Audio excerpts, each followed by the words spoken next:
പെട്ടെന്നൊരു loaded fries ഉണ്ടാക്കിയാലോ. നമുക്ക് ആദ്യം പൊട്ടറ്റോ ഒന്ന് ഫ്രൈ ചെയ്തെടുക്കാം. ഇത് ഞാനിവിടെ നെഗറ്റ്സ് വെച്ചിട്ടാണ് ഉണ്ടാക്കുന്നത്. ഇതും ഒന്ന് ഫ്രൈ ചെയ്തെടുക്കാം.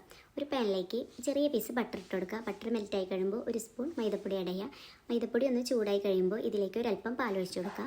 ഒരു സ്പൂൺ മുളക് പൊടി ആഡ് ചെയ്തിട്ട് കൊടുക്കുക. ഒരല്പം കസ്തൂരി മേത്തി ഇട്ട് കൊടുക്കുക. ഇനി ഇതൊന്ന് നല്ലതുപോലെ ഒന്ന് മിക്സ് ചെയ്യുക. ഇതിലേക്ക് 2 പീസ് ചീസ് ഇട്ട് കൊടുക്കുക കേട്ടോ. ചീസ് നല്ലതുപോലെ ഒന്ന് മിക്സ് ചെയ്തിട്ടെടുക്കുക. ഇപ്പോൾ ഇത് കുറച്ച് തിക്ക് തോന്നിയിട്ടുണ്ട്. ഇതിലേക്ക് ഒരല്പം പാലും കൂടി ഞാൻ ആഡ് ചെയ്ത് കൊടുത്തിട്ടുണ്ട്. നമ്മുടെ ക്രീം റെഡി ആയിട്ടുണ്ട്. ഇനി നമുക്ക് നേരത്തെ ഫ്രൈ ചെയ്ത് വെച്ചിട്ടുള്ള പൊട്ടറ്റോയും നഗറ്റ്സും കൂടി ഇട്ടിട്ട് ഇതിലേക്ക് നമ്മൾ നേരത്തെ റെഡിയാക്കി വെച്ച ക്രീം ഉണ്ടല്ലോ, ക്രീം ഇതിൻ്റെ മുകളിലേക്ക് ആഡ് ചെയ്ത് കൊടുക്കുക. ഇനി ഇതിലേക്ക് ഒരല്പം മുളക് പൊടി ആഡ് ചെയ്യുക. ഇനി ഇത് നല്ലതുപോലെ ഒന്ന് മിക്സ് ചെയ്യുക. ഇനി ഇതിൻ്റെ മുകളിലേക്ക് ഒരല്പം കെച്ചപ്പും മയോനൈസും ആഡ് ചെയ്ത് കൊടുക്കുക. അപ്പോൾ നമ്മുടെ ലോഡർ ഫ്രൈസ് റെഡി ആയിട്ടുണ്ട്. എല്ലാവരും ട്രൈ ചെയ്ത് നോക്കണേ. ഇത് പെട്ടെന്നൊരു ലോഡർ ഫ്രൈസ് ഉണ്ടാക്കിയാലോ. നമുക്ക് ആദ്യം പൊട്ടറ്റോ ഒന്ന് ഫ്രൈ ചെയ്തെടുക്കാം. ഇത് ഞാനിവിടെ നെഗറ്റ്സ് വെച്ചിട്ടാണ് ഉണ്ടാക്കുന്നത്. ഇതും ഒന്ന് ഫ്രൈ ചെയ്തെടുക്കാം. ഒരു പാനിലേക്ക് ചെറിയ പീസ് ബട്ടർ ഇട്ട് കൊടുക്കുക. ബട്ടർ മെൽറ്റായി കഴിയുമ്പോൾ ഒരു സ്പൂൺ മൈദപ്പൊടി ആഡ് ചെയ്യുക. മൈദപ്പൊടി ഒന്ന് ചൂടായി കഴിയുമ്പോൾ ഇതിലേക്ക് ഒരല്പം പാലൊഴിച്ച് കൊടുക്കുക. ഒരു സ്പൂൺ മുളക് പൊടി ആഡ് ചെയ്തിട്ട് കൊടുക്കുക. ഒരല്പം കസ്തൂരി മേത്തി ഇട്ട് കൊടുക്കുക. ഇനി ഇതൊന്ന് നല്ലതുപോലെ ഒന്ന് മിക്സ് ചെയ്യുക. ഇതിലേക്ക് 2 പീസ് ചീസ് ഇട്ട് കൊടുക്കുക കേട്ടോ.